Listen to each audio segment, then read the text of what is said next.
All right, Coach. Another good week for the Rails players. They keep their winning streak going, but on a different kind of note, let's call it the sickness bug has kind of struck your team at the worst possible time. Luckily for your team, it's a non-conference matchup last night against Hiwassee was on tap. Hiwassee played really well in the first half, shot the lights out, but then you end up pulling away in the start of the end of the first half and then all the way through the second half for a 109-69 victory. What did you see last night? Well, I thought, obviously difficult circumstances without five guys, only dressing 8. So I was proud of the guys that did dress and play. I thought they, for the most part, we competed pretty well. Again, you got to credit Hiwassee. They played terrific basketball, particularly, the first 30 minutes of that game. They were really, really good. I think we had something to do with that. I thought, watching the first half, first 13 shots they take, we contested 4. And so they were making shots, but we didn't have any impact on the ball. And then as the half wore on, I thought we did get more aggressive defensively, a little less soft on the basketball. But by that point, they were going. They were feeling good. Basket was looking big. They were shooting the ball at a high clip. So then they made some contested ones, and you go into the final, I think, 2 minutes that half. It's a 5-point game. I told them going into it, Hiwassee is not their first trip to the big stage, right? I mean, they had already played, at East Tennessee State, at Mercer, at Chattanooga, at Western Carolina. Western Carolina game was a tie game with 5 minutes to go, and they lose by 13 or 14. And they played with East Tennessee State, who's great, for most of the first half down there, at least 2/3 of it. So we knew at full strength it wasn't going to be a walkover. And then given the circumstances, we had to be better. But again, credit them. And I thought as the second half came together, for the most part, we defended with more energy, with more force in most cases. But we've got to get, we've talked about trends, and I think a trend for us has been, when we look at, there's a lot of metrics, a lot of ways to measure, defense, and you can look at field goal percentage, or, I think points per possession is probably a better barometer. But to me, there's a qualitative aspect as well, right? And it's the quality of the defensive possession, and those are trending in the wrong way. So we've got to get back to it. We've got to get more physical. We've got to play with more urgency defensively. And it's something that's been here probably the last 5 games or so. And it's something we don't fix. We're going to have a tough time. We won't be able to become the best possible version of ourselves. We need to be giving ourselves a chance in March to make a run at this. And so it's an area we've got to improve upon here, starting hopefully today. When you talked about it last night, you said you don't think the team's played a complete game since Lenore Ryan on January 27th, and most of that has been really on the defensive end of the floor, what you're talking about. So how can you get back to what you guys were doing well previously on the defensive end of the court? Well, when you and I talk during the year, I always say, throw the caveat, thus far or to this point, because I tell you all the time, everything's fragile, right? Just because something has happened doesn't mean it's going to continue to happen. There's no absolutes, in sports, right? So to that point, we were doing some really good things defensively for whatever reason, and whether it's, the becoming number 1 in the country or a record or whatever. We've just lost a little bit of that edge, like the physicality part. I told, we were obviously hampered inside last night. We were missing 3 of our top 4 big men. So it looked like, so we had guys playing out of position. Dorian played center, and Romeo Ferguson played the 4, and Josh Odom played some 4, and we had different guys guarding their bigs. But I told them, it looked like, big brother versus little brother in the backyard out there. We were just getting overpowered, and there wasn't that big a differential. Hiwassee actually has some good bigs and some strong kids, but we got overpowered. We got to be more physical. We got to play tougher. At the end of the day, improvement comes. I got to do a better job of conveying and demanding it and holding guys accountable to doing it. And then it really always comes down to it's their team and what's their desire level to make the improvements and get back to defending at the highest level. Because as you and I spoke of last night, I think we're a really good team. I think there's no doubt about that.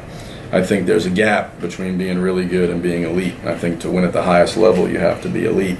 And, we have to bridge that gap. And there's a lot of areas on both ends of the floor that we can do better. Certainly offensively, we're doing a lot of good things, but we can still get better there. But like you said, primarily it's on the defensive end, and it starts with urgency and toughness and just being more attentive to detail. We got to do all that, and it's on their desire to make those improvements. It's on me to hold them accountable, to do a better job of conveying the message, because what I'm doing to this point hasn't worked.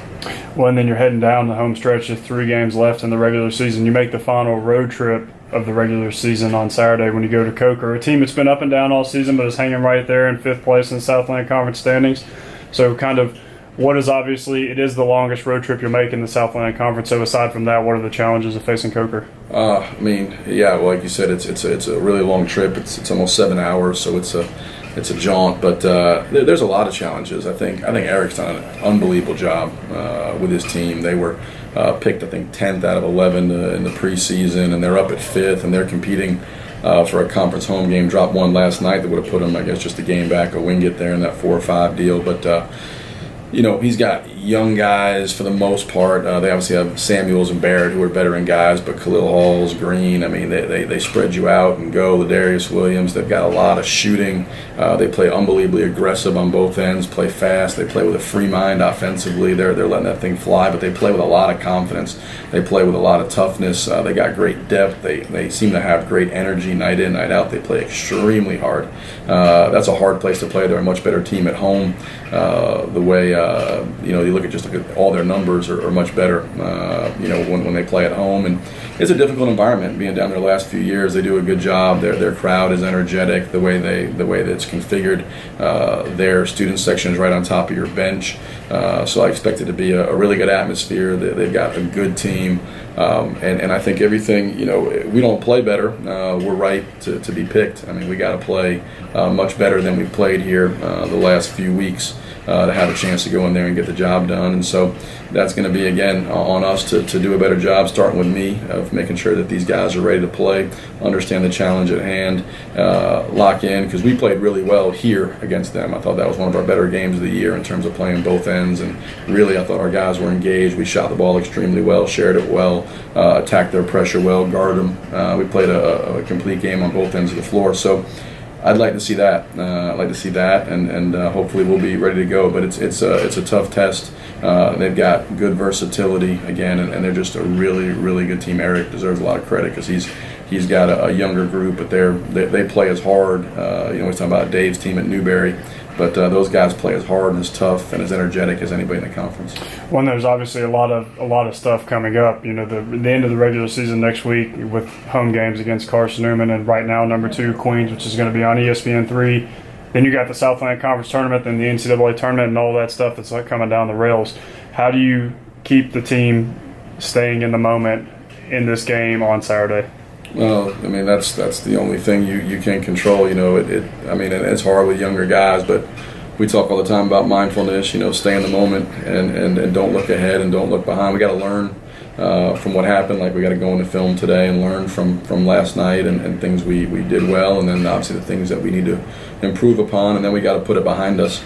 And we've got to get to work. I think the key for us is to focus on improvement. I mean, all that stuff we're talking about, if we don't get better, it's not going to matter. It's all going to be worthless. At this stage, we've got obviously a huge week next week, but it takes on less significance if we don't play well on Saturday and we don't get the job done on Saturday. So as the games get fewer, and there's 3 left, they take on more significance because there's no time to recover from a bad performance.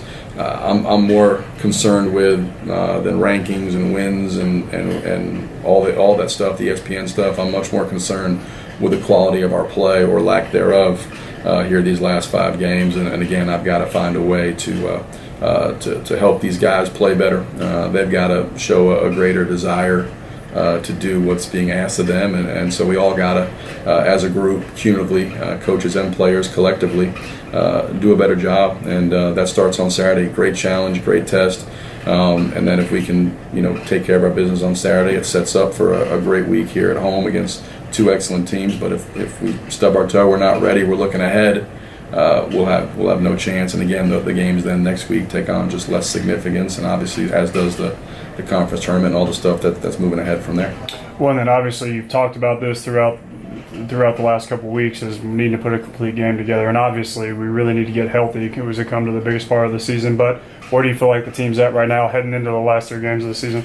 Well, I think we got to get better. I mean, I think that's the key. Certainly get healthy. We've got best in the business and Donnie Grigsby working, tending to those guys and trying to get our guys back healthy. That's huge for us. Obviously, we're not the only team afflicted with illness. It's kind of spread itself around the conference and around the country. So we need to get healthy. We need to refocus and understand that here, as the end of the season arises, you want to be playing your best basketball, and to get where we want to go to, or to have a chance to get to where we want to go to, we've got to become the best possible version of ourselves. And there's a gap there. If we don't improve and take that step from really good to elite, it's going to end sad for us. And everybody's got to be aware of that.